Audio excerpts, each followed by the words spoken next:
Hi everyone, అందరికీ వినాయక చవితి శుభాకాంక్షలు అండి. Welcome to Sukku with Laddu YouTube channel. ఇవాళైతే ఈ వ్లాగ్లో నేను వినాయక చవితి రోజున ఏమేం పూజలు చేసుకున్నాను, పూజ ఎలా చేసుకున్నాను అన్నదైతే గనక ఈ వ్లాగ్లో గనక చెప్తాను. నేను ఏమేమి ప్రసాదాలు తెచ్చుకున్నాను, మా దేవుడు ఎలాగా అన్నీ అయితే గనక క్లియర్గా చెప్తాను. నేను ఫస్ట్ అయితే ఇవాళ దేవుడి మందిరంలోనూ తులసి మాత దగ్గర దీపం అయితే పెట్టించుకున్నాను అనమాట. అంటే మనకి వ్రతం అయ్యేటప్పటికి చాలా టైం పడుతుంది కాబట్టి ఫస్ట్ దేవుడి దగ్గర అక్కడైతే గనక దీపం పెట్టేసుకున్న. పూజలో అయితే మా ఆయన కూర్చొని పూజ చేస్తాడు. నేనైతే వ్రతకథ చదువుతాను అనమాట. తనకి బొట్టు పెట్టాలి కాబట్టి తనకి మా బుడ్డోడికైతే గనక బొట్టు పెట్టేసాను. ఇప్పుడు వినాయకుడిని మేమైతే బయట నుంచే తెచ్చుకున్నాము. వినాయకుడిని చూసారా, ఆయనకైతే నేను 21 ఉండ్రాలతో ఉండ్రాళ్ళ దండ, అలాగే 21 యాలకులతో యాలకుల దండ వేసుకున్నాం. మనం కావాలంటే 3 ఉండ్రాళ్ళు కానుంచి 3, 9, 11 అలాగే మనకి ఇష్టం వచ్చినన్ని అయితే గనక వేసుకోవచ్చు. అలాగే యజ్ఞోపవీతం వేసాను. ఆయన్ని ఒక ప్లేట్ మీద 3 గుప్పులు బియ్యం వేసి అయితే గనక ప్రతిష్ఠించుకున్నాం అనమాట. అలాగే అన్నీ పెట్టాను కానీ అగ్గిపెట్టి మళ్ళీ మా బుడ్డోడు తీసుకెళ్ళిపోయాడు. అలాగ పూజ జరుగుతున్నప్పుడు ఒక 2, 3 సార్లు అయితే గనక లేచాననమాట. అన్నీ ఒక్కసారి మీరు చూసేసుకోండి. ఎందుకంటే పద్దాక లెగాలంటే ఇబ్బందిగా ఉంటుంది. మ్యాక్సిమం అన్నీ పెట్టుకున్నా. అలాగే వినాయకుడికి పాలి ఇలా కట్టుకున్నాము.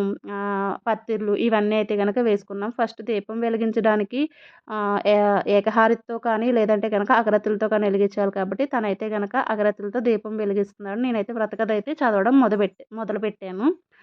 వినాయకుడి దగ్గర మనం చిన్నప్పుడు బుక్స్ పెట్టుకునేవాళ్ళం కదా, అలాగే ఇదైతే గనక మా ఆయన ఆఫీస్కి సంబంధించింది పెట్టుకున్నాడు. అలాగే నేనైతే నా థ్రెడ్ బ్యాంగిల్స్ ఉన్నాయి కదా, అవైతే పెట్టుకున్నాం. మా బుడ్డోడికి సంబంధించి స్లేట్ పెడదాం అనుకున్నాం కానీ ఇంకా అక్షరాభ్యాసం చేయించలేదు కదా, అప్పుడే ఎందుకు అని అన్నాడని ఆగిపోయాను అనమాట. ఇంకా వ్రతకథలోకి వెళ్ళిపోతా బుక్లో ఏ విధంగా అయితే ఉందో అవన్నీ అయితే కనుక నేను చదువుతూ ఉంటే ఆయన చేస్తూ ఉన్నారనమాట. అలాగే ఇంతవరకు బుక్ ఇంకా ఎక్కువ ఉండేది, ఇప్పుడు ఏంటో చాలా తక్కువ అయిపోయినట్టు మాకే, అంటే అప్పుడు చదివాము ఇప్పుడు చదువుతున్నాం కాబట్టి అర్థమైందనమాట. చాలా కుదించేసి అయితే మ్యాటర్ ఉంది. ఇలాగే దేవుడికి ఇష్టమైన ఉండ్రాళ్ళు, అలాగే శనగలు, పులిహోర, తాలికలు, వినాయక చవితి అంటే తాలికలు ఖచ్చితంగా ఉండాలి కదా, అలాగా నాకు తోచినవి అయితే 9 ప్రసాదాలు చేసుకున్నాను. లడ్డు ఎలాగో నేను రెసిపీని పోస్ట్ చేశాను కదా, అలాగే ఇక్కడ ఉన్న ప్రసాదాల రెసిపీలన్నిటిని అయితే కనుక నేను పోస్ట్ చేశాను.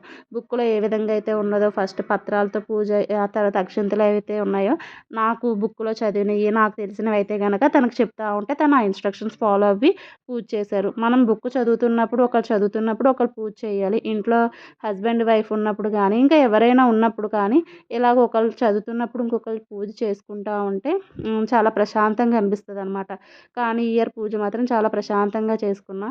నేను జిల్లేడు పువ్వులు దండకు అయ్యేంత అయితే కనుక దొరకలేదనమాట.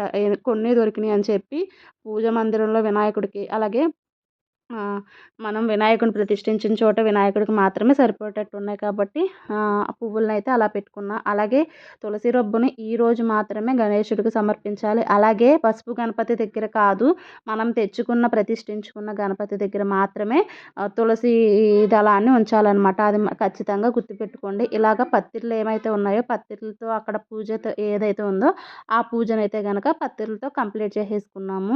అలాగే తర్వాత పూజకి అక్షంతలు వాడాలి కాబట్టి అక్షంతం, అక్కడ ధూపం కావాలా, దీపం కావాలి, ఏదైతే అది మన బుక్లో ఉందో అదంతా అయితే కనుక చదివేసా. కానీ ఇంతవరకు బుక్కే బాగుంది. ఇంతవరకు బుక్ ఇంకా మంచిగా ఉండేది. మనకి విఘ్నేశ్వరుడు అష్టోత్తరాలు వస్తాయి కదా, మా ఆయన మాలేసుకున్నప్పుడు ఈ అష్టోత్తరాలన్నీ బాగా చదివాడు అనమాట. అందుకని అష్టోత్తరాలు అయితే నేను చదువుతాను, నువ్వు అక్షంతలతో పూజ చేయని చెప్పారనమాట. ఇంకా అందుకని నేను పూజ చేస్తూ ఉంటే మా ఆయన అయితే చదివాడు. మా బుడ్డోడు ఇంకా ఇవాళ అయితే బాగానే కోఆపరేట్ చేశాడు. వాడికి కొంచెం పులిహోర తీసి పులిహోర పెట్టేసి బిస్కెట్లు అవైతే కనుక పక్కన పెట్టేసామన్నమాట. ఇంకా అలా ఆడుకుంటూ ఉన్నాడు. పూజ దగ్గరికి మమ్మల్ని అయితే ఏం కదపలేదన్నమాట. మా ఆయనకి అష్టోత్తరాలు బాగా వచ్చినట్టున్నాయి, టప్పని చదివేశాడు. ఇంకా తర్వాత వ్రతకథ అంతా నేను చదివాను. సాంస్క్రిట్లో ఉండేది ఇంతవరకు, ఇంకా ఉండేది, దీన్ని కొంచెం తెలుగులోకి అనువదించారు కానీ ఎలాగైనా కూడా ఇంతవరకు బుక్కే బెటర్ అని చెప్పి నాకైతే అనిపించింది అనమాట.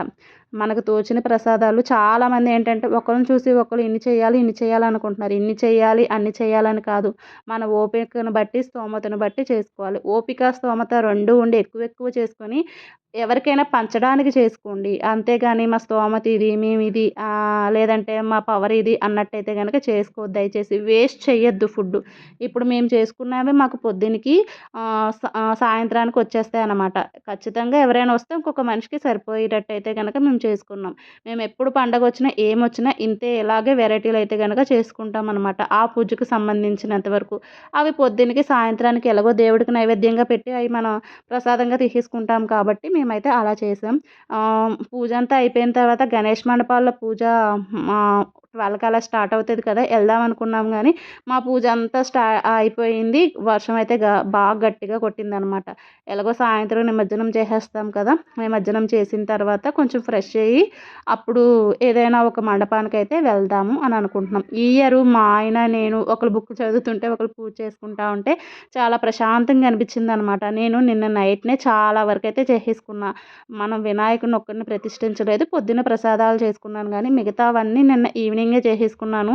నైట్ అయితే గనక 12 అయింది. మార్నింగ్ నేను 5కి లేచాననమాట. 5కి లేచి దండలవి కట్టలేదు. కొన్ని కడతానన్నాడు కానీ కట్టలేదనమాట. మళ్ళీ దండలయన్నీ గుచ్చుకొని ఇంక నేను చేశా. తనకు తోచిన హెల్ప్ తను చేశాడు. మిగతావైతే గనక నేను చేసుకున్నా. మా ఆయనకి ఎక్కువసేపు నుంచోనో లేదంటే ఎక్కువసేపు కూర్చొని చేసే పనులైతే ఎక్కువనమాట.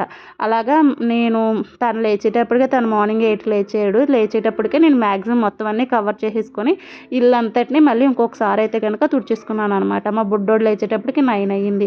ఇలాగా ఈ ఇయర్ అయితే గనక మా పూజని ఇలా ప్రశాంతంగా చక్కగా చేసుకున్నాం. ఆ విఘ్నేశ్వరుడు వచ్చే సంవత్సరం కూడా ఇలాగా లేదంటే ఇంతకన్నా ఎక్కువగానో మనశ్శాంతిగా, మనస్ఫూర్తిగా ఆయన్ని కోరుకునేటట్టు చేస్తే మాకదే మా పూజ అయితే కంప్లీట్ అయిపోయింది. ఇప్పుడు మా బుడ్డోడొచ్చి వాడు కూడా అక్షింతలవి వేసి దండం పెట్టుకున్నాడనమాట.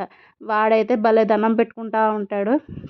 ఇంక దండం పెట్టుకొని కింద మ్యాట్‌లని సర్దేశాడు. ఫైనల్‌గా మా దేవుడి పూజ అయిపోయిన తర్వాత ఇలా ఉందనమాట. ఇలాంటి మరిన్ని వీడియోస్ కోసం నా ఛానల్‌ని సబ్స్క్రైబ్ చేసుకోండి. Thank you. మా విఘ్నేశ్వరుడి పూజ అయితే కంప్లీట్ అయిపోయింది. ఏకదంతాయ వక్రతుండాయ ఆ పాట పాడాలని ఉంది గానీ మీరందరూ దడుచుకుంటారని చెప్పి పాట పాడలేదనమాట. ఫైనల్‌గా మా ఇంట్లో పూజ అయితే చాలా ప్రశాంతంగా అయ్యింది. అందరికీ వినాయక చవితి శుభాకాంక్షలండి. మరిన్ని వీడియోస్ కోసం